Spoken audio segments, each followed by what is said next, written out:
Olá, muito boa noite. Eu sou Simone Queiroz, sou jornalista, mas acima de tudo sou uma pessoa interessada por religiões e pelo verdadeiro significado da vida. Bom, então agora chegamos ao nosso último debate deste terceiro dia do 8º Congresso Todos Juntos contra o Câncer. O tema desta sala será religiosidade e espiritualidade durante a pandemia da Covid-19.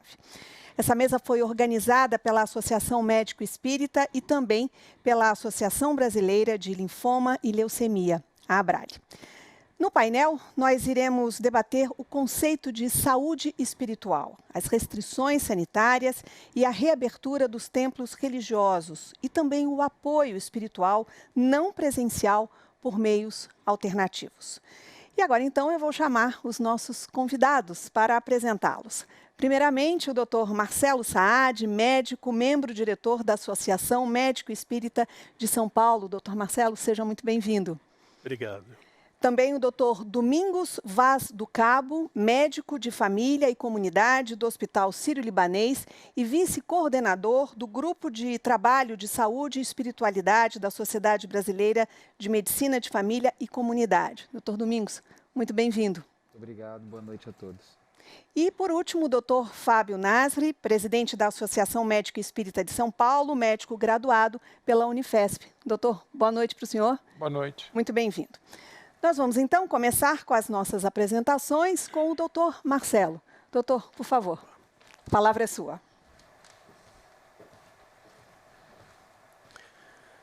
Olá, eu quero agradecer a organização desse evento, pela oportunidade desse painel e parabenizar a quem está assistindo pelo interesse no assunto. Vou falar hoje sobre uns artigos que eu escrevi entre o ano 2000 e 2001 sobre este assunto, advogando pelo conceito de saúde espiritual. Esses foram os 4 artigos que eu escrevi no ano passado e nesse ano.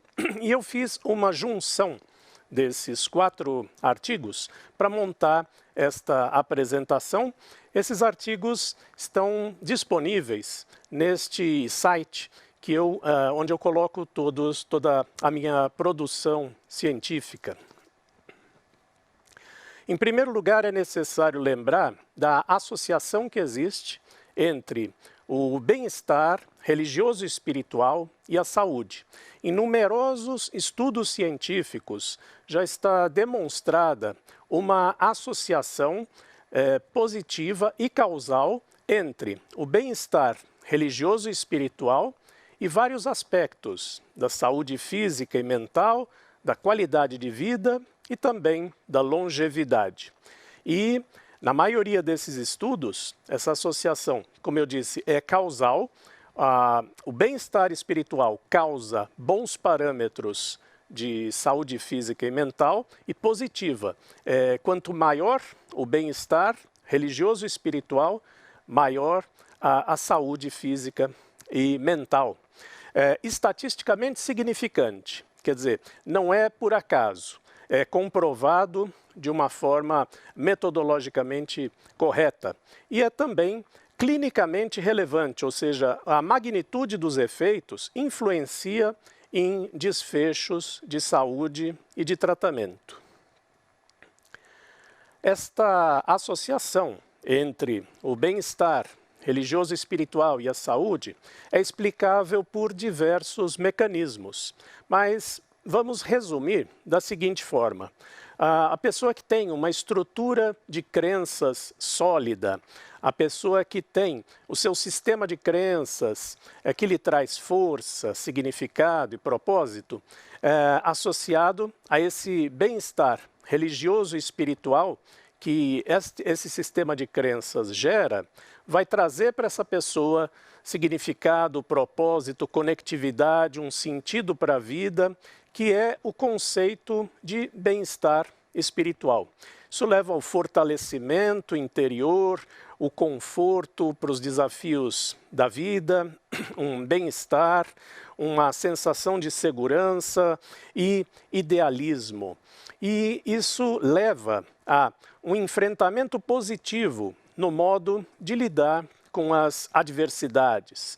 A pessoa então consegue usar o seu sistema de crenças para significar, enquadrar adequadamente esses desafios e, portanto, existe um melhor controle do estresse, com melhores funções fisiológicas. Um sistema nervoso mais harmonizado, trazendo uma saúde física mais adequada. O conceito de saúde da Organização Mundial de Saúde, originalmente era: saúde é um estado de completo bem-estar físico, mental e social e não apenas a ausência de doença. Isso desde a sua fundação. Mas em 1999, durante uma assembleia da entidade, foram incluídas duas palavras nesse conceito.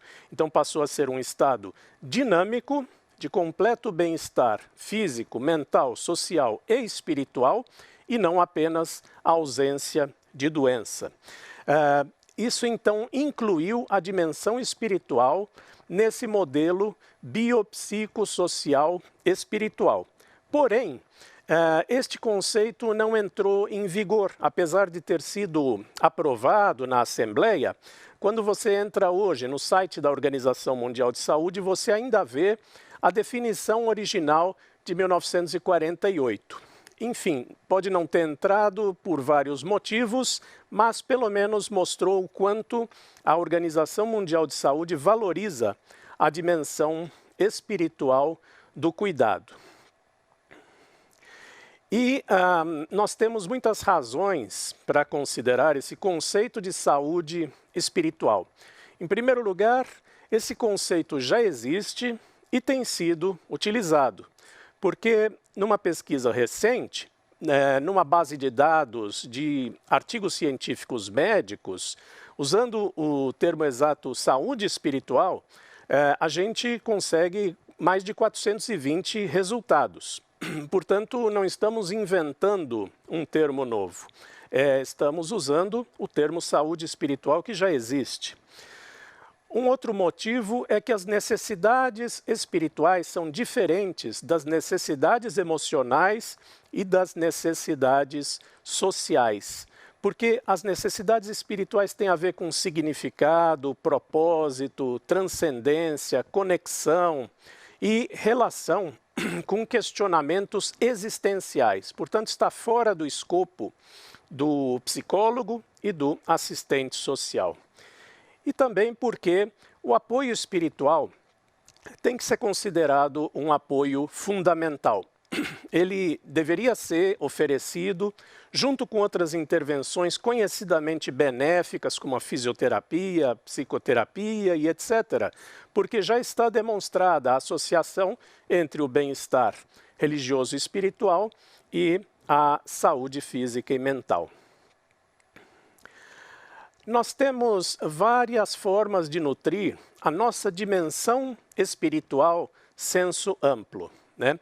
Uma delas é através das religiões formais. Nós usamos orações, rituais, símbolos, leitura de escrituras, uma conexão com uma comunidade de fé, aconselhamento doutrinário com um ministro religioso e sacramentos como a absolvição e outros. Essa é a forma tradicional e organizada de nós explorarmos e nutrirmos a nossa dimensão espiritual. Mas nós temos outras formas que não têm a ver com religião, são elementos não religiosos, formas seculares, ou seja, laicas, de espiritualidade, que podem ter a mesma relação com a saúde mental que as formas religiosas. Então nós vamos dar alguns exemplos de como nutrir essa dimensão espiritual sem usar elementos religiosos formais. Nós podemos estar abertos à inspiração da nossa voz interior, da nossa intuição, fazermos o nosso crescimento moral por escolhas de vida adequadas, podemos buscar o fortalecimento por visões filosóficas e humanísticas que não têm a ver com religião, passar mais tempo com a natureza, com a arte e outras formas de contemplação, abrir espaço para aquilo que nos é significativo na vida. Para isso nós precisamos identificar aquilo que é importante para nós e aí sim abrir esse espaço maior. Cultivar o otimismo, esperança, gratidão, bom humor, que também são bons indicativos de saúde física e mental. Valorizar os pequenos milagres do dia a dia. Diariamente nós estamos cercados por acontecimentos significativos e que nós não damos atenção. Passamos por isso como coisas normais da vida. Praticar ações filantrópicas com uma compaixão, com altruísmo, expandir a consciência através de uma forma de meditação. Meditação é um grupo de técnicas que pode levar essa expansão da consciência e atingir um equilíbrio e uma paz interior. Despertar o amor incondicional, desapego, mesmo não estando vinculado a nenhuma religião formal. Durante a pandemia de Covid-19, essa parte religiosa e espiritual, ela fica ainda mais importante. Portanto, o apoio a essas necessidades cria uma nova característica de importância. Nós temos aqui dois dos maiores pesquisadores com relação à influência do bem-estar religioso e espiritual sobre a saúde. E ambos escreveram artigos especificamente sobre essa dimensão durante a pandemia e eles trouxeram essas informações. Permanecer espiritualmente saudável aumenta parâmetros físicos de saúde e resistência a infecções. Essa melhora da saúde leva a uma melhora do sistema imunológico e tem efeitos no enfrentamento relacionado à fé, na fisiologia, especialmente no sistema imunológico, quer dizer, o sistema de crenças adequado que sustenta essa pessoa vai trazer um enfrentamento positivo, a pessoa vai encarar o desafio de uma forma mais estruturada e, com isso, preservando a sua saúde e, principalmente, aí, por consequência, o seu sistema imunológico. Né? Agora, a disponibilidade do apoio religioso e espiritual é uma questão a ser discutida, porque apesar de existirem leis que garantem o acesso ao apoio religioso e espiritual, não existem especificações sobre como realizar esse tipo de serviço. Né? Porque nós temos clérigos da comunidade que têm uma disponibilidade limitada. Os ministros religiosos que estão lotados nos seus templos, eles não estão de prontidão, de plantão à disposição para ir a um hospital, por exemplo, e fazer uma visita religiosa. E normalmente ele vai de táxi. Quem é que vai pagar esse táxi? É o próprio religioso? É o paciente internado? É a família? É o hospital? Né? Tem uma série de questões aí que dificultam essa disponibilidade do apoio religioso. Nós temos a presença de capelães hospitalares em algumas instituições, mas isso é mais frequente nos hospitais religiosos e não está muito disponível em outros hospitais. Então, este oferecimento do apoio religioso e espiritual é importante demais para que fique dependendo apenas da boa vontade da instituição em garantir esse tipo de assistência ou da facilidade de ter um capelão à disposição. Portanto, deveria estar disponibilizado como outras intervenções reconhecidamente benéficas. Se nós sabemos que a fisioterapia acelera o processo de recuperação, a fonoaudiologia faz ganhar capacidades que o indivíduo normalmente não teria, nós temos que o apoio religioso e espiritual pode nutrir a pessoa, favorecer o processo de tratamento e acelerar a questão da cura. Agora, quem deveria custear esse cuidado religioso e espiritual? A resposta mais simples é o plano de saúde e ou o Sistema Nacional de Saúde. Esses deveriam cobrir, como cobrem, a fisioterapia, a psicoterapia e outros elementos que nós já citamos. Mas o problema é que qual seria a formação necessária que habilitaria esse cuidador religioso e espiritual a ser reconhecido por essas entidades? Ainda não existe. Nós temos os ministros religiosos que têm a sua vocação, que fazem o seu papel na comunidade religiosa, mas não estão preparados para o ambiente hospitalar e outras características dos pacientes doentes. Então, seria necessário ainda a criação de um profissional que abrangesse esse tipo de atividade e tivesse essa formação adequada. Então, para encerrarmos, nós temos aqui que o bem-estar religioso e espiritual tem uma associação com um melhor parâmetro de saúde física e mental, melhor qualidade de vida, melhor longevidade. A saúde espiritual é um conceito que deveria ser considerado ao lado dos conceitos de saúde física, de saúde mental e de saúde social, formando um modelo de assistência biopsicossocial espiritual. E esse apoio religioso e espiritual deveria ser oferecido como outras terapias já contempladas. Essa é a mensagem que eu quis trazer para vocês. Eu agradeço pela atenção e, mais uma vez, parabenizo os organizadores do evento. Muito obrigado. Ok, doutor. Opa. Muito obrigada pela sua primeira explanação. Depois nós vamos ter um debate entre todos os participantes. E eu chamo agora o doutor Domingos José Vaz do Cabo para fazer sua apresentação. Doutor, a palavra é sua. Muito obrigado. Boa noite a todos, colegas aqui presentes, aqueles que nos assistem agora das suas casas.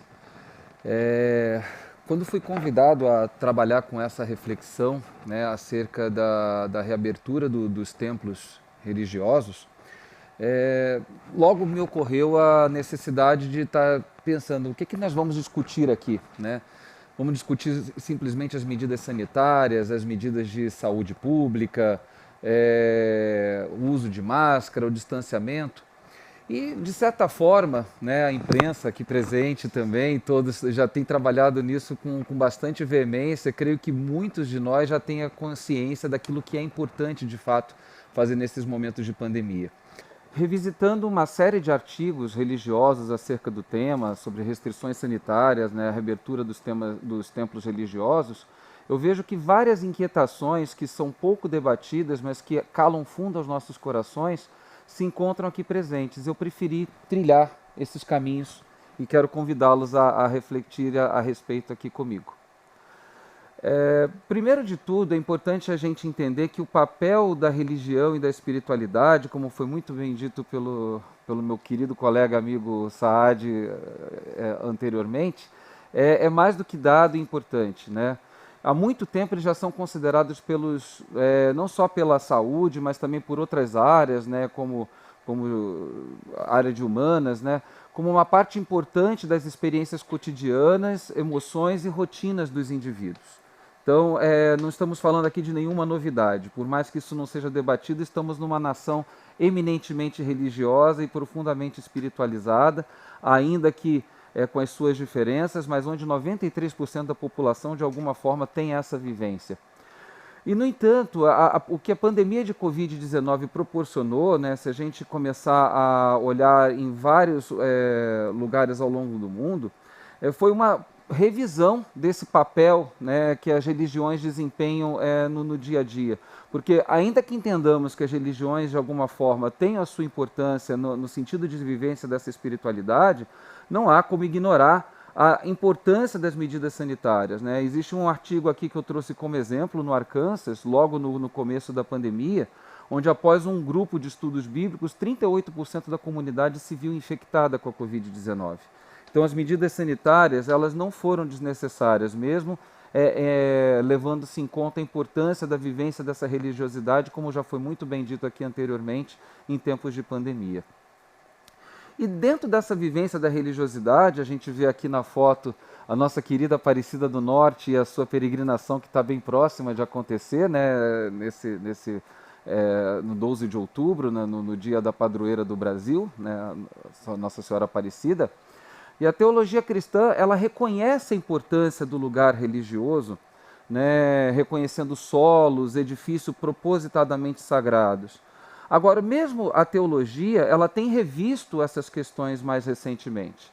Elas mais frequentemente têm enfatizado a importância do espaço ao invés do lugar, né, não o lugar no sentido físico, mas o espaço no sentido abstrato, né, o espaço sagrado aonde a gente consiga estar exercendo de fato a prática da nossa fé.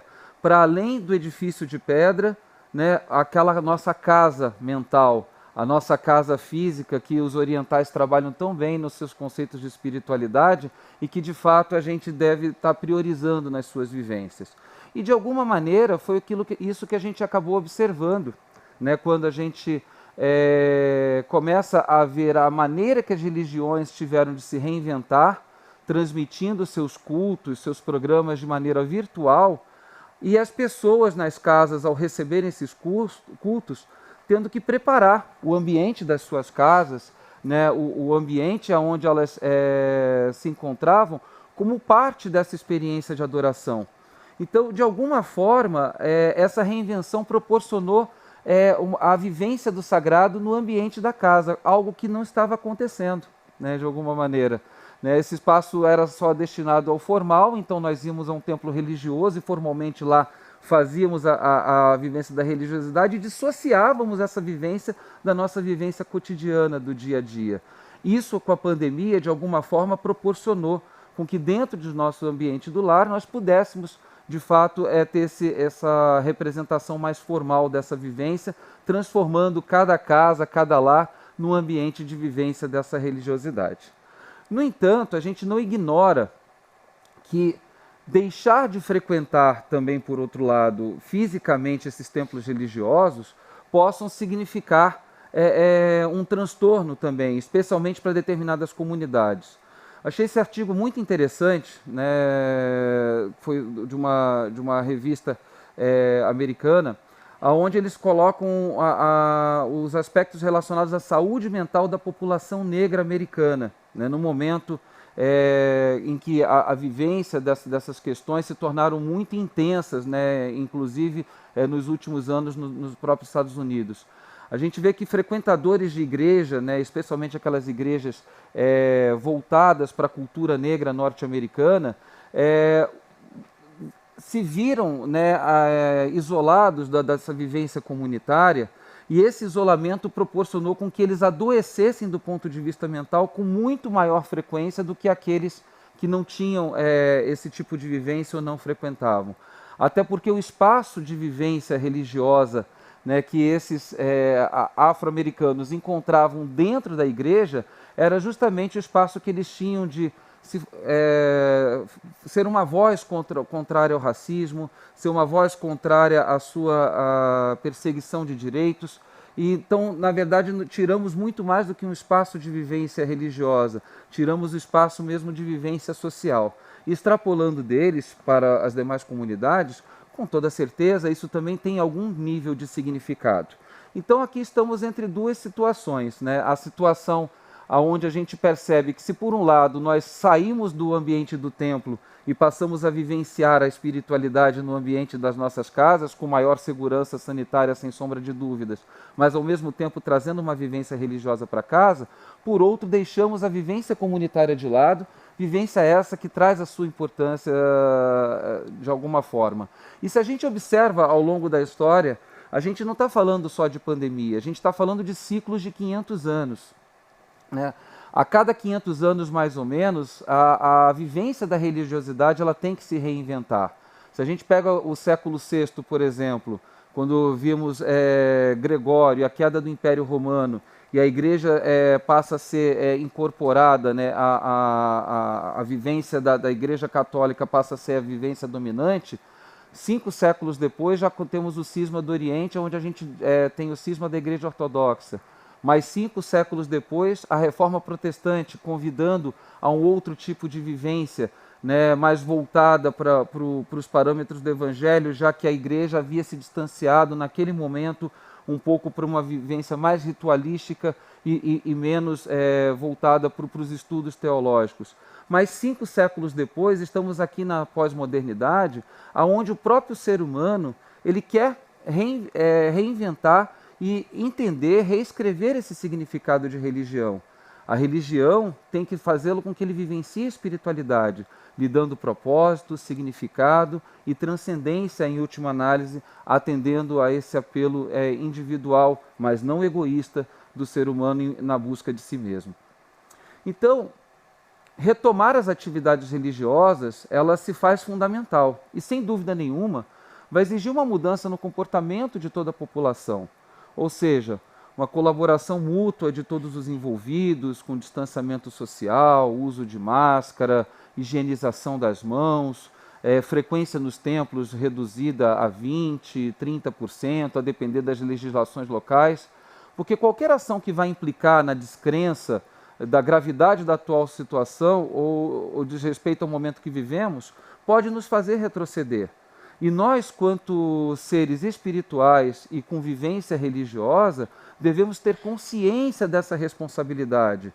Não existe medidas sanitárias que sejam contrárias à prática religiosa. A prática religiosa, que se de fato quer que vivencie essa realidade no sentido de promover bem-estar em sua profundidade, é que deve nos levar de fato a que entendamos essas medidas como sendo necessárias, para que de fato a gente consiga estabelecer esses processos de retomada de forma gradual e poder vivenciar essa religiosidade de segurança.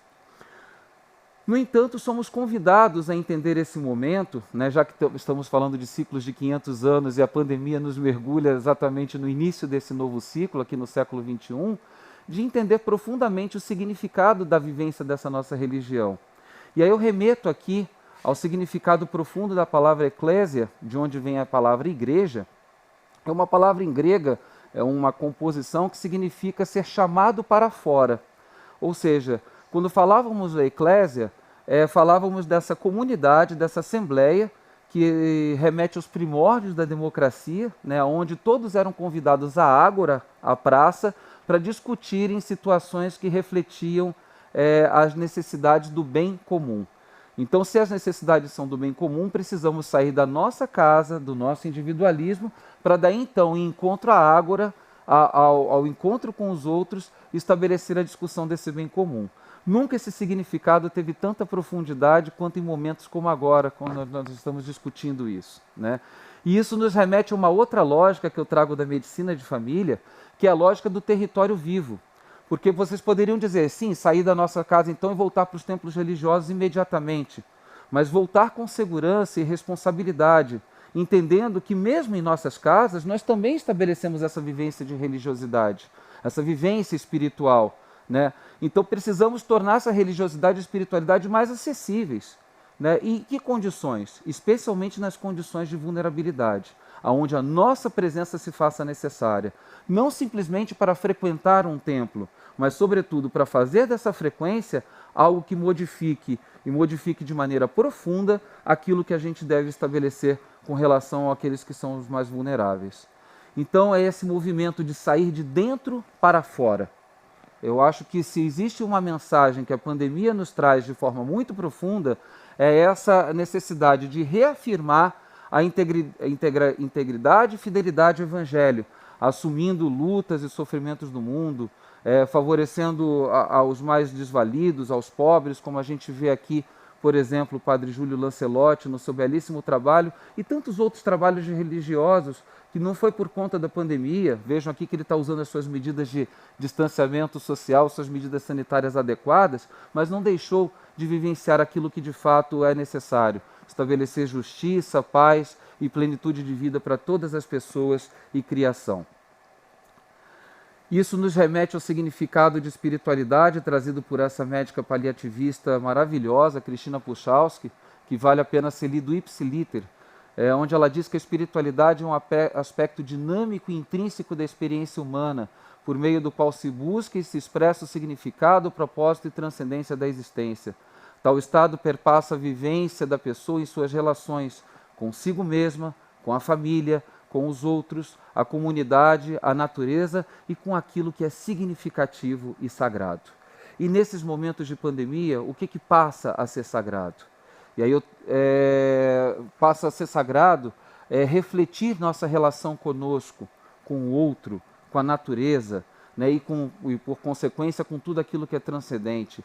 Entendemos que somos parte desse todo que Lovelock chamava Gaia, né, a Mãe Terra, e não estamos nem acima nem abaixo da criação, mas compomos de maneira sistêmica e complexa esse ecossistema onde nós precisamos cooperar mais ao invés de competir, cuidar mais ao invés de nos fecharmos, nos individualizarmos.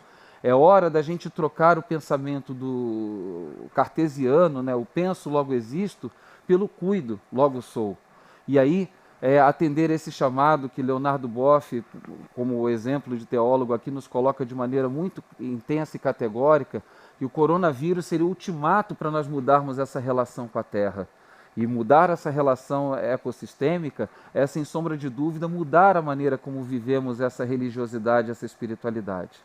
Então, caminhando aqui para o nosso final, precisamos sim, sem sombra de dúvida, retomarmos as nossas atividades religiosas, mas entendendo profundamente o significado que nos trouxe esse momento de transformarmos o nosso ambiente onde nós vivemos, quer estejamos em casa, no trabalho, quer no ambiente hospitalar, onde a gente está lidando, né, com os doentes, em ambientes onde sim essa religiosidade e essa espiritualidade pode e devam ser vividas, mas vividas de maneira intensa, vividas de maneira com que a gente de fato consiga buscar essa mudança e não haja mais a cisão daquilo que é espiritual ou daquilo que é material, pois o transcendente a tudo engloba.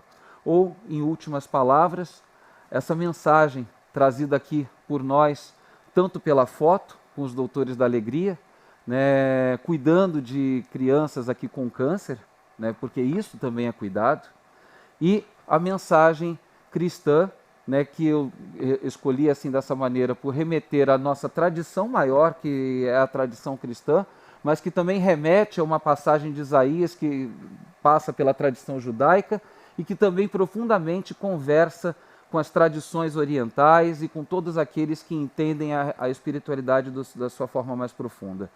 Né? Jesus, quando disse que o Espírito do Senhor estava sobre ele, porque ele me ungiu para pregar boas novas aos pobres, enviou para proclamar liberdade aos presos e recuperação das vistas aos cegos, para libertar os oprimidos e proclamar o ano da graça do Senhor. Que essa vivência profunda de espiritualidade possa nos levar de fato a proclamarmos um ano de graça daqui por diante, aonde a ida e encontro àqueles que de fato necessitam de nós representa a vivência profunda daquilo que é profundo, significado, transcendente, então, por consequência, sagrado. Muito obrigado aí a todos e uma boa noite e bom evento a todos nós. Muito obrigada, doutor. Interessante que o senhor trouxe justamente uma citação de Lucas, que era médico. Verdade. Né? Bom, vamos agora passar a nossa terceira apresentação, agora do Dr. Fábio Nasri, presidente da Associação Médico Espírita de São Paulo, médico graduado pela Unifesp. Doutor, fique à vontade.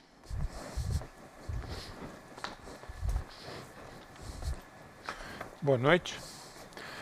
Boa noite a todos. Eu queria agradecer a oportunidade de estar aqui com vocês, agradecer o convite, inclusive em nome da AME São Paulo, essa entidade que hoje presidimos. O tema que me coube hoje, para falar com vocês, é o tema no que se refere ao apoio espiritual por meios alternativos. Muito bem. O que é apoio espiritual? Enfim, o que é dar o apoio espiritual? Em primeiro lugar, A minha ideia agora com vocês é bater um papo, né? Haja visto que nós tivemos 2 apresentações maravilhosas dos meus colegas. É fazer uma reflexão a respeito do que de fato é o apoio espiritual. Em primeiro lugar, o apoio espiritual não é novo. Isso já é antigo na nossa história e todos nós temos condição de fazer. Fazemos isso diariamente, fazemos com os nossos familiares, fazemos com o amigo. E ele é corrente no nosso dia a dia. Mas, na verdade, o que se preconiza com o apoio espiritual é uma atitude de suporte, é uma atitude de acolhimento, é uma atitude de, inclusive, uma atitude de caridade. Mas o que é que mudou com o Covid? O que mudou com o Covid foi que, na nossa atual história, este é o único meio que pôde ser permitido, haja visto que os templos foram fechados, como já foi mencionado aqui. Então, na ausência da ida ao templo, esse suporte espiritual que era dado por todas as entidades religiosas teve que ser reinventado e passou a ser praticamente a única forma deste tipo de atendimento. Só que quando isto acontece, este atendimento, este suporte, ele tem que ser feito de forma mais organizada. Por quê? Porque as expectativas são diferentes. Então, por exemplo, sempre existiram entidades que promoveram atendimentos à distância. Mas na medida em que uma entidade religiosa predispõe-se a fazer este atendimento, muitas pessoas têm expectativas diversas desses atendimentos. Por exemplo, muita gente, inclusive, vem procurando cirurgias espirituais, vem procurando o atendimento a doenças, porque, na verdade, quando você tem uma entidade como o Covid, no qual todos nós vimos uma ausência do Estado, de certa forma, todas essas condições de medo, fragilidade, solidão, perda, acabaram migrando para as igrejas, para os templos. É como se eles tivessem que fazer as vezes de muitas entidades que acabaram não, de uma certa forma, num primeiro momento, não cumprindo as suas obrigações com a sociedade. Então as pessoas passaram a exigir não digo, mas passaram a ter uma expectativa destes atendimentos como se fosse uma espécie de compensação daquilo que elas não estavam tendo. E isso é um problema, né? Porque quando você se predispõe a dar o apoio espiritual, você se predispõe a um dar. É característica de quem se predispõe a este atendimento que ele tem atenção, cumplicidade, você precisa se colocar no lugar do outro. Da mesma forma, você tem que ser uma pessoa tranquila, compassiva, mas quando isto passa a ser uma atividade de qualquer religião, isto exige treinamento. Por quê? Porque nós estamos lidando, na medida em que abrimos esse atendimento virtual, nós estamos lidando com pessoas que estão deprimidas, ansiosas, doentes em todos os níveis, alguns inclusive com risco de suicídio. Então há necessidade, esta atividade, que é uma atividade que fazemos, é um dar do dia a dia, ele passa a ser algo que vira praticamente uma nova especialidade, uma nova empreitada daquela determinada religião. Em especial, quando isto é feito à distância. Porque aí é pior ainda. Porque aí você não tem aquele contato visual. Todos nós médicos atendemos à distância, nós não estávamos acostumados a realizar esse atendimento. E toda aquela ritual que a gente percebe nos pacientes, desde a hora que eles entram no consultório, como eles sentam, como eles andam, se eles estão olhando para nós, se eles estão transpirando, se eles estão suando, se eles ficaram vermelhos, se eles ficaram brancos, se eles respiraram rápido, se eles respiraram devagar, todos esses parâmetros você perde necessariamente quando você está realizando o atendimento virtual. Por isso que é muito importante que este atendimento nesse novo normal seja feito de uma forma estruturada. Porque quando esse atendimento é pessoal, além de tudo que eu disse a vocês, existe o toque, existe o abraço, existe o ambiente abrigado, que é o centro religioso, existe o olhar. E como bem já foi dito, muitas pessoas procuram os centros religiosos não só para ali terem o conforto espiritual. Muitos procuram como convivência, muitos têm benefícios, né, ganham cesta básica, muitos têm remédios, retiram remédios, várias paróquias e outras entidades religiosas distribuem medicamentos. Então não é só a perda do suporte espiritual, é toda uma perda de convivência. E isso nós temos que levar em consideração. Agora, quando nós não estamos no atendimento presencial, nós temos que estar muito ligado a pequenos sinais, voz, entonação de voz, atitudes das pessoas que estão nos vendo ou nós vendo as pessoas. Né? Esses são sinais que nós temos que estar treinados para perceber. Agora, o que existe no atendimento não presencial? Por exemplo, vocês vão perguntar para mim, puxa vida, eu preciso estar falando com alguém para atender? Eu preciso estar frente a esta pessoa, nem que seja numa tela ou numa linha telefônica? E se eu pensar nela? E se eu fizer uma prece por ela? Eu estou atendendo esta pessoa? Isto é um atendimento virtual? Veja, hoje na literatura médica já existem estudos sobre isso. Já existem estudos, inclusive, sobre preces virtuais. Ou seja, existe um estudo publicado numa revista americana onde as pessoas internavam numa UTI e, por sorteio, um grupo que estava numa outra instituição rezava ou não rezava para aquela pessoa. A pessoa que foi atendida na UTI não sabia que estava recebendo uma prece. E a pessoa que recebia, que fazia uma prece, não sabia para quem estava fazendo uma prece. Era um estudo duplo cego. Qual a surpresa na qual observou-se que aquele grupo que recebeu a prece teve uma evolução um pouco melhor do que aquele que não recebeu a prece. E veja, era no mesmo hospital, a mesma equipe médica e os doentes eram semelhantes em termos de gravidade. Então, quando eu falo de suporte espiritual, não necessariamente eu preciso ter esta ligação tão clara. Ou seja, quando nós fazemos uma prece, nós estamos atendendo esta pessoa. E essas nuances, elas ainda não são percebidas por nós. Quais são as características, então, desse atendimento virtual? Ele, obviamente, depende menos do efeito da presença. O que, de uma certa forma, como já foi dito aqui, não é ruim. Porque, muitas vezes, nós terceirizamos, numa crença, nós personificamos alguém como sendo o ícone. E isso nos desobriga, de certa forma, de tomar algumas atitudes por nós mesmos.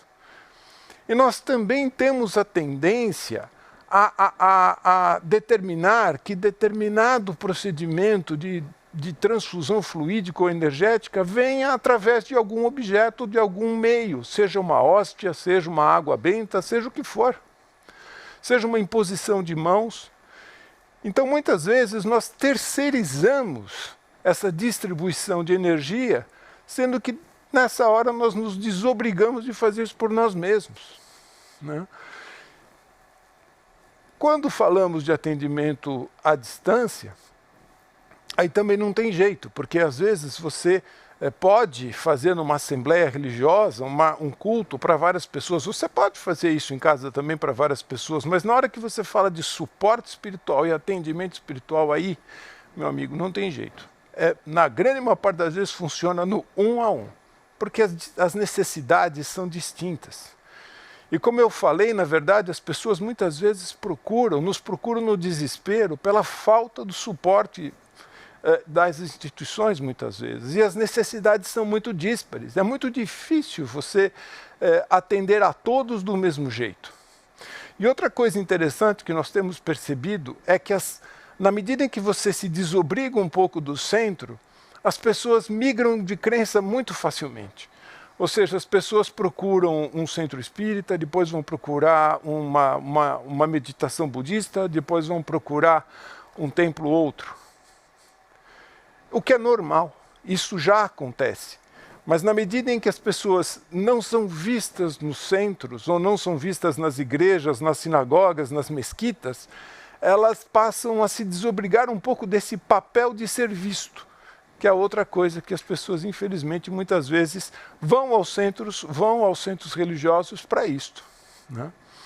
Agora, pensando em quem recebe assistência espiritual, quem dá assistência espiritual precisa estar muito tranquilo, porque muitas vezes tem certas situações que transcendem do nosso dia a dia. E eu vou dar um exemplo para vocês. Essa é a fala de uma médica que trabalhou em Manaus. Olha o que ela disse. O que eu vivi hoje, nos meus piores pesadelos, eu pensei que poderia acontecer nem nos meus piores pesadelos. Não ter como assistir um paciente, não ter palavras para acalentar um familiar, isso é uma coisa que vai ficar uma cicatriz eterna nos nossos corações. Como é que você vai assistir uma pessoa que está deste jeito? Não vai ter como, se ela não ressignificar essa experiência dela, isso é uma coisa que ela vai ter tendência a levar por muitos anos. Já este caso desta outra pessoa que deu este depoimento, no qual ela já cita que no Natal ela teve com a sogra e todo mundo estava numa reunião e todos pegaram o coronavírus e ela relata, né, os cunhados, os tios do meu marido, o meu sogro foi o primeiro a ser internado e ele ainda estava entubado em estado grave, minha sogra internada em seguida. Ela não resistiu, uma tia do marido faleceu, enfim, foi uma catástrofe, né? E depois, infelizmente, faltou oxigênio, ela não resistiu, enfim, foi uma série de eventos. Mas olha o que ela diz no final aqui. A gente está ressignificando toda a nossa dor. Para a gente, é reconfortante deixar a cabeça no travesseiro e pensar, hoje a gente deixou um lanche para um pai, levou uma fralda para uma família. Não podemos ficar de braços cruzados, nem fechar os olhos, sabendo que tem um monte de gente precisando de oxigênio. Então, ou seja, esta pessoa ressignificou a experiência dela. Então é muito mais fácil você prestar um atendimento à distância para alguém assim, do que para aquele primeiro exemplo. Por isso que sempre se pergunta, puxa, esse suporte espiritual à distância funciona? Depende. Depende de quem você está assistindo, depende da razão, da aflição, do desespero, depende das crenças de quem assistiu, porque se a pessoa que você está assistindo, de fato, tem a tendência a se sentir culpada, tem a tendência a achar que nunca vai esquecer isto, você não vai conseguir dar toda a assistência que você pode. E depende, em especial, de quem assiste, da sua capacidade de doar, do seu ouvido atento e do treinamento. Frequentemente as pessoas, elas se desobrigam do treinamento. A gente tem uma tendência a ajudar o outro, mas é importante haver esse treinamento. O ideal seria que ele fosse feito por profissionais de saúde, psicólogos, médicos, enfim, mas não necessariamente. Depende da proposta do seu serviço, depende de quem você está atendendo. O que é importante? É importante, repito, o treinamento, é importante a estrutura e é importante você ter o encaminhamento. Porque muitas vezes você vai ter que encaminhar esse assistido para algum lugar. Seja algum lugar de assistência psicológica, um núcleo de psiquiatria, porque não adianta você atender e não dar um seguimento para esta pessoa. Veja, na Associação Médico Espírita nós temos um projeto chamado Coração Fraterno Marlene Nobre. Nós começamos esse projeto em abril de 2020, porque nós na AME achamos que nós deveríamos atender as pessoas. Durante a elaboração do projeto nós tivemos várias dúvidas. Como é que vai ser? Como é que não vai ser? Vai ser por vídeo? Não vai ser por vídeo? Então nós optamos deixar um espaço no nosso site, que eu convido vocês a visitarem, da AME São Paulo. Lá você pode ter um telefone, você pode marcar este atendimento, você pode fazer isso também pela via digital.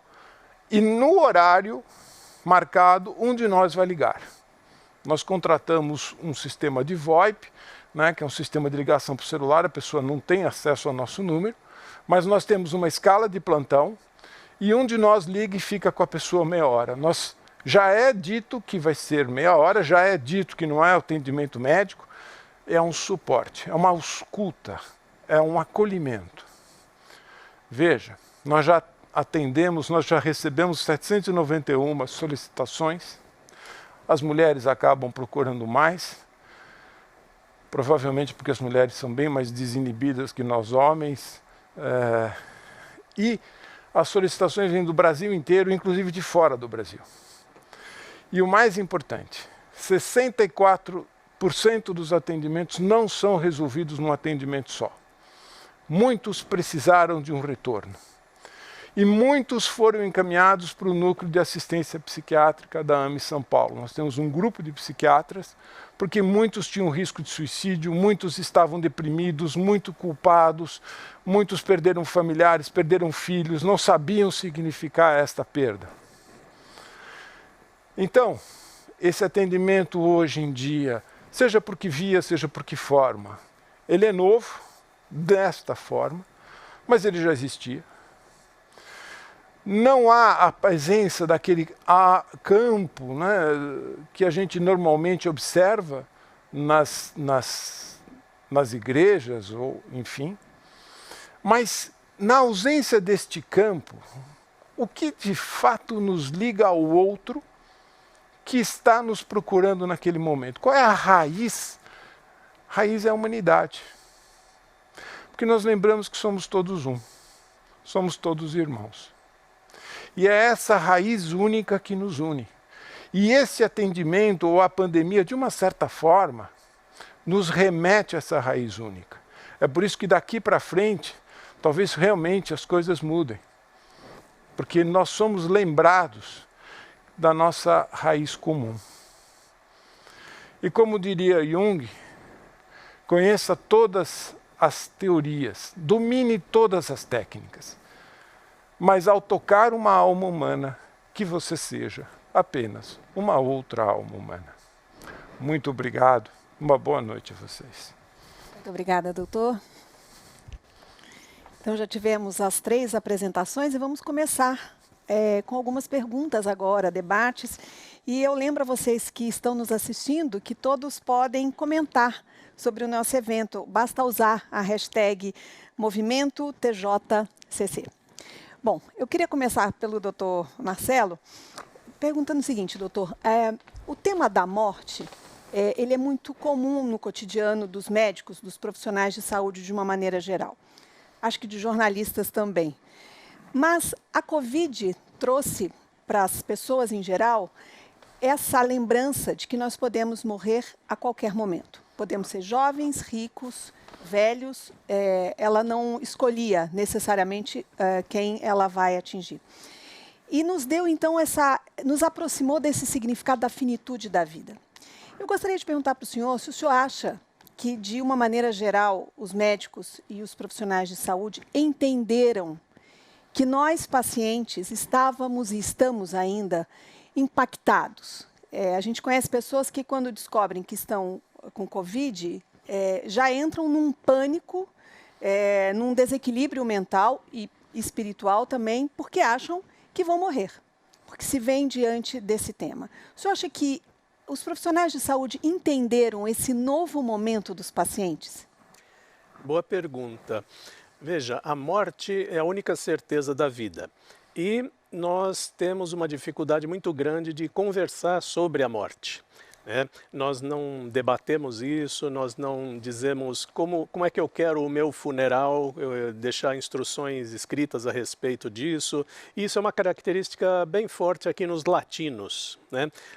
Você vê na Europa pessoas falando muito mais sobre morte, com uma certa naturalidade, talvez por terem passado já por eventos de guerra e muita perda.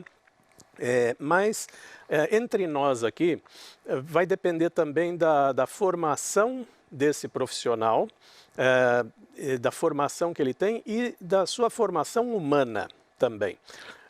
Porque ele precisa entender que a medicina não é uma luta contra a morte, mas é a celebração da vida, a preservação da saúde e colocar todos os meios a respeito. Se ele entender que a medicina é uma luta contra a morte, a cada morte ele vai ver um fracasso.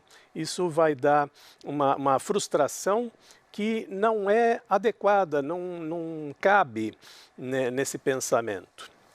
Portanto, os médicos precisam reconhecer a sua impotência, né? Tirar essa sensação de onipotência, porque sempre que a onipotência tromba com a impotência, gera a prepotência. Então, o médico acaba sendo prepotente, acaba não querendo ver, culpa outro e tudo mais, né? Acho que essa é uma oportunidade de mudança. A pandemia vai trazer novas formas de pensar para os médicos, para os pacientes, para os governos, para toda a nossa sociedade. Ótimo.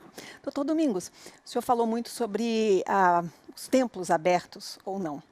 Gostaria de juntar dois conceitos. Primeiro, porque durante toda a pandemia nós vimos debates muito acalorados em relação a isso e acusações de que muitas vezes os templos queriam estar abertos por outros motivos que não só o apoio espiritual. E, ao mesmo tempo, vou trazer para essa conversa essa sabedoria, esse ensinamento cristão do amor ao próximo. Aliás, de todas as religiões, do amor ao próximo. Então, eu pergunto que, nesse contexto da pandemia, se nós conseguimos dar um entendimento novo, mais ampliado, a esse ensinamento do amor ao próximo, seja na discussão da abertura dos templos, seja, por exemplo, na decisão de tomar ou não a vacina. Porque tem muito de amor ao próximo nessa decisão, não tem? Sem sombra de dúvida. É interessante você estar trazendo esse tipo de questão para nós, porque o que a gente observa muitas das vezes eu espero, né, sinceramente, que sim, né, que a gente não precise de outras pandemias para que isso aconteça, porque a julgar por aquilo que eu tentei trazer na apresentação, se a gente não buscar fazer uma convivência que de fato seja uma convivência mais cooperativa, entendermos o nosso papel quanto membros de um ecossistema, isso no sentido mais amplo da palavra, né? Não somente pensando na preservação da natureza em si, mas na preservação da lógica de relações baseadas no afeto, do cuidado mútuo e que passa, assim, pelo entendimento da ciência como parte do nosso processo de crescimento, de maturação, que passa pelo respeito ao próximo no sentido de auxiliá-lo naquilo onde ele está sendo mais vulnerável, quer do ponto de vista psíquico, quer do ponto de vista material. Se nós não tivermos esse entendimento profundo e continuarmos a vivermos isoladamente, como se a minha religião fosse a única que prevalecesse sobre as demais, como se somente a minha vivência, aquilo que a gente chama de proselitismo, né, religiosa, correspondesse de fato à única forma de estar estabelecendo essa religiosidade, então, sinto dizer, mas outras pandemias serão necessárias, porque o planeta ele dá as suas respostas, né? Na doutrina espírita, né, da qual comungo, a gente tem um entendimento de que a Terra é uma grande escola, no fim das contas.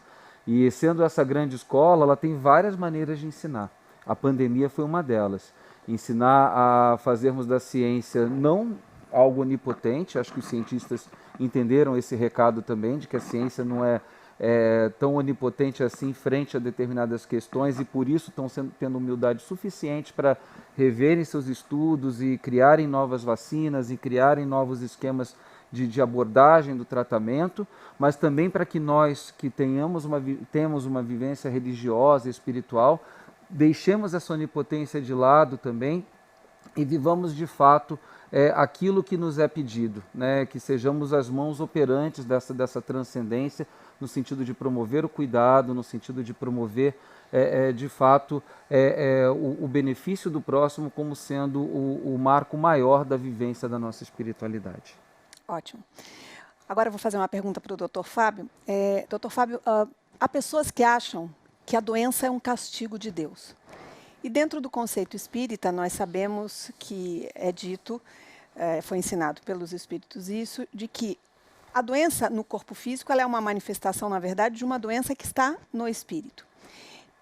Como é que vocês trataram isso dentro desse serviço que o senhor mencionou, da Associação Médico Espírita? Como isso funcionou para a Covid? Como explicar às pessoas que uma doença que poderia tomar aleatoriamente pessoas de uma família que conviviam, mas uma pegava e a outra não pegava, dentro desse conceito?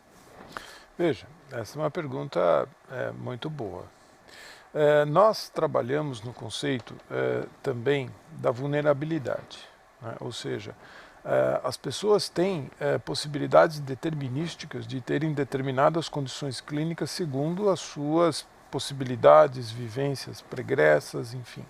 E esse mapa de possibilidades de doença fica no que nós chamamos de perispírito, que é o que nós entendemos que é um corpo espiritual, não é um corpo material como nós conhecemos a matéria, que se interpõe entre o espírito e o corpo físico. E esse perispírito tem ali a nossa propensão a doenças, né?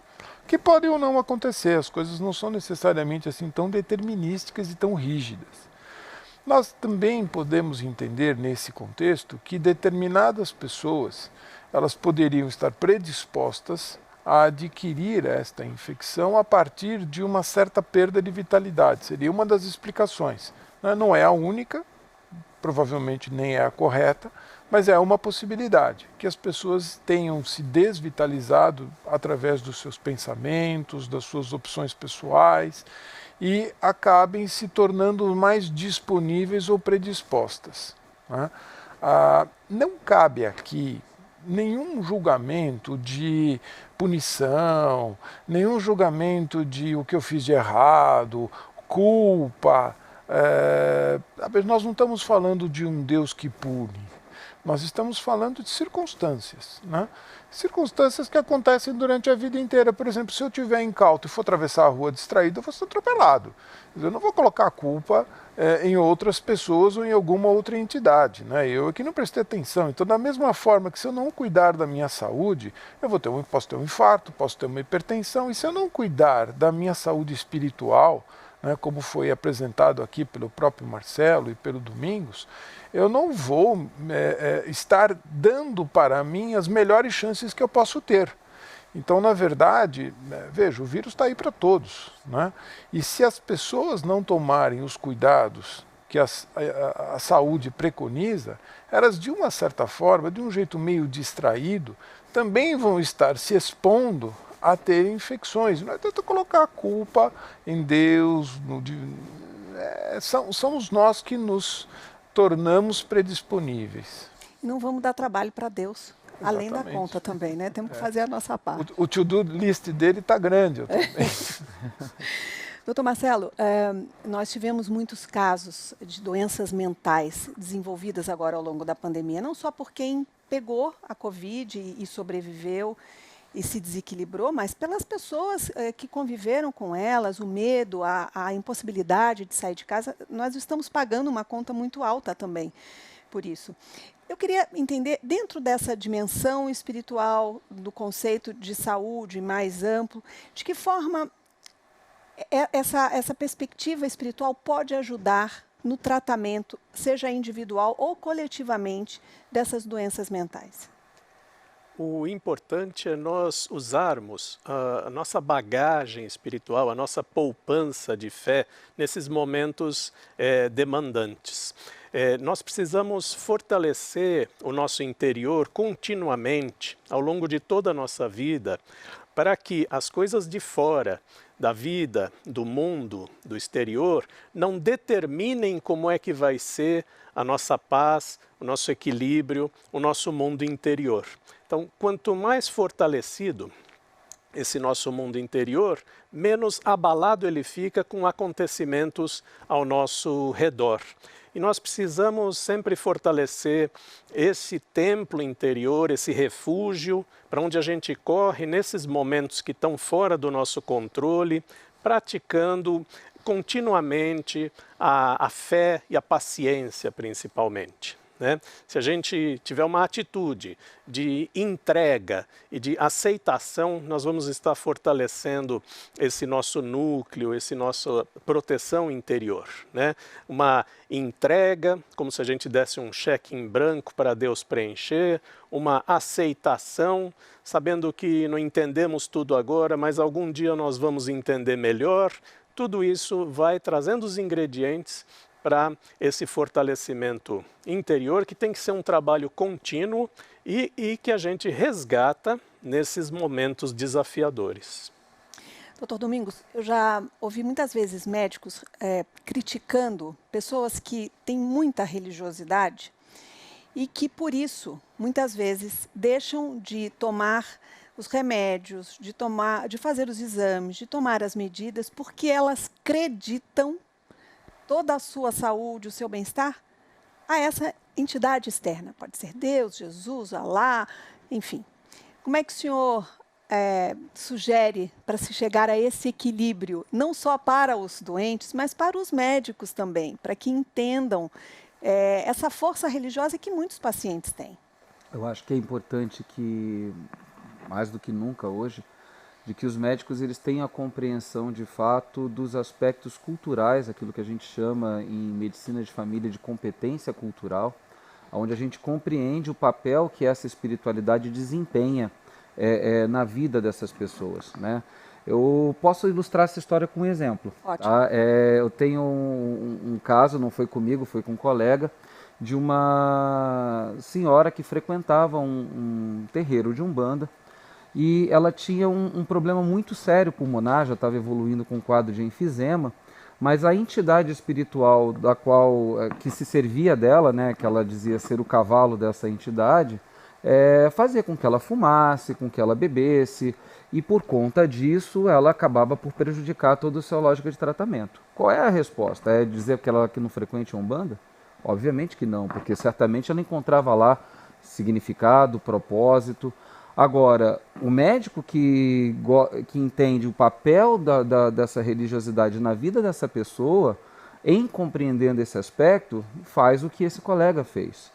Foi até o terreiro de Umbanda, por se tratar de médico de família, ele trabalhava exclusivamente com aquela comunidade, e estabeleceu um papo lá com o pai de santo, né, explicando as situações, as circunstâncias na qual ele se envolvia.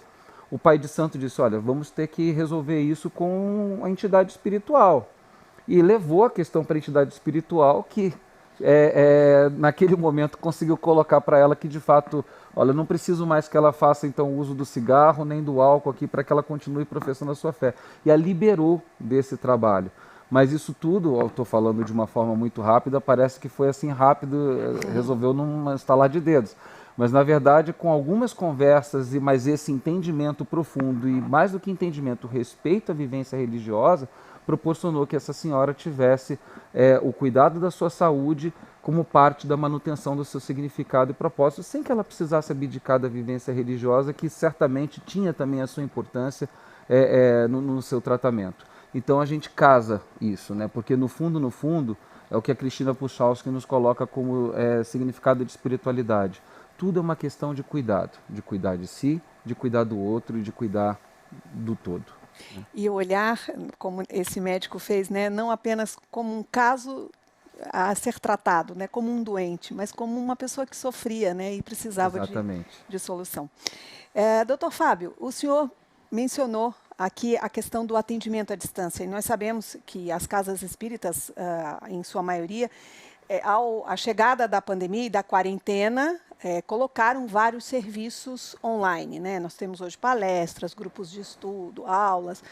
O senhor acha que quando as coisas ficarem mais tranquilas, uma parcela mais significativa da população vacinada e a retomada, portanto, dos serviços presenciais, porque ainda que isso tenha sido uma solução, é diferente do calor humano, né? do olhar no olho, né? O senhor acha que as casas deveriam abandonar completamente esses serviços online e abraçar de novo a comunidade? Ou essa é uma experiência que deve ficar como uma coisa híbrida? Olha, a gente tem se perguntado... Desculpa, só complementar. Até como forma de diminuir a concentração de pessoas nas casas espíritas, isso também pode ser aproveitado nas outras denominações religiosas? Essa é uma boa pergunta, que nós nos temos feito também.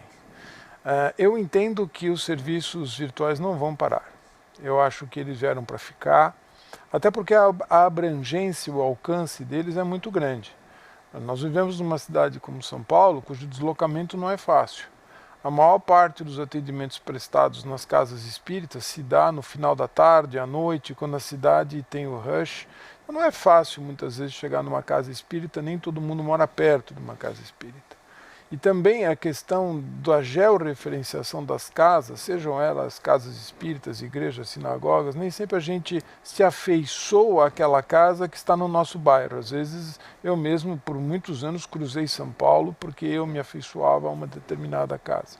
Então eu não entendo que esses serviços vão parar. Na AME nós fizemos um curso há pouco tempo atrás, e nós tivemos praticamente 35 mil inscritos, e teve gente em Kuala Lumpur que se inscreveu, quer dizer, então você ganha uma abrangência. Tem muitos brasileiros que estão fora do Brasil que não conseguem ter essa assistência na língua do país onde eles estão. Então você promover um curso desses em língua portuguesa para uma pessoa que está na Alemanha, por exemplo, é um alcance fantástico. Então eu não acho que isso vai acabar.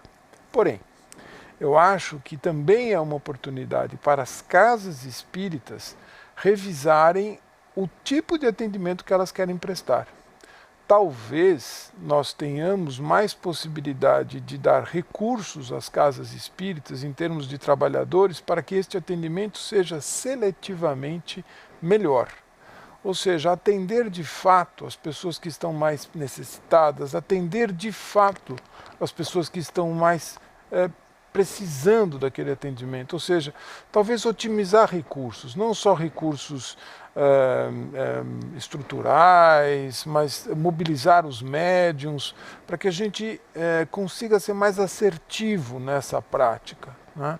Então eu acho que a prática vai mudar. Talvez num primeiro momento aconteça com as casas espíritas, sinagogas e tudo mais, o que tem acontecido com os restaurantes. Talvez no primeiro momento a gente tenha uma lotação, né? Mas eu acho que nós temos que ter muita tranquilidade nessa hora e abarcar esse primeiro momento, mas no médio prazo começar a mudar os conceitos e mudar o tipo de atendimento. Certo. Bom, para terminarmos, vocês querem fazer mais algum comentário, acrescentar algo que acham que seja pertinente para que as pessoas que estão nos acompanhando reflitam? Eu diria que esta pandemia vai mudar muitas coisas, veio para ficar, e que coisas positivas ainda vão acontecer. Nós estamos vendo, por enquanto, só o lado destrutivo, negativo da pandemia, mas eu imagino que outras coisas vão levar a humanidade a pensar diferente, governos a agir de um outro jeito, comunidades a se engajar de uma outra forma. E em algum momento vai aparecer um aspecto positivo dessa pandemia. Dr. Domingos. Da mesma forma, né, complementando, eu acho que já trouxe algumas mudanças importantes para nós, né? Nós estamos discutindo esses papéis aqui no encontro onde a gente está falando todos juntos contra o câncer, né? E não estamos já passando para além de doença, extrapolando e discutindo a transcendência. Isso já é algo que é muito positivo e significativo. Que a gente possa resgatar de fato a importância de entender que doença nada mais é do que um movimento de cuidado, e tanto quanto a saúde o é também.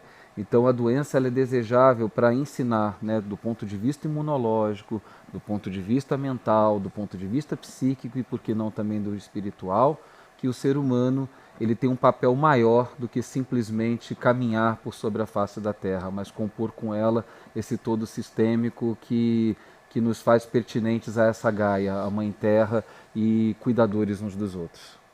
Dr. Fábio. Eu acho que, como já foi dito, eu acho que nós já observamos mudanças, né? As pessoas foram remetidas ao seu lar, mais pais conviveram com filhos, mais famílias conviveram juntas, mais conflitos apareceram, né? E as pessoas talvez tenham percebido que elas precisem menos daquele carro, daquele restaurante, daquela, enfim, daquele bem de consumo e talvez precisem mais delas mesmas. Eu acho que esse é o aprendizado. Talvez tenham se lembrado que as coisas mais importantes não são coisas, né? Exatamente. Tá certo. Bom, nós vamos terminando esse painel, desejando que você tenha apreciado esses conhecimentos, 3 médicos que trouxeram muita informação boa para todos nós refletirmos agora, quando terminar também esse debate. Então, mais uma vez, muito obrigada a todos e lembrando que amanhã os painéis terão início a partir das 16 horas. Muito obrigada e uma ótima noite.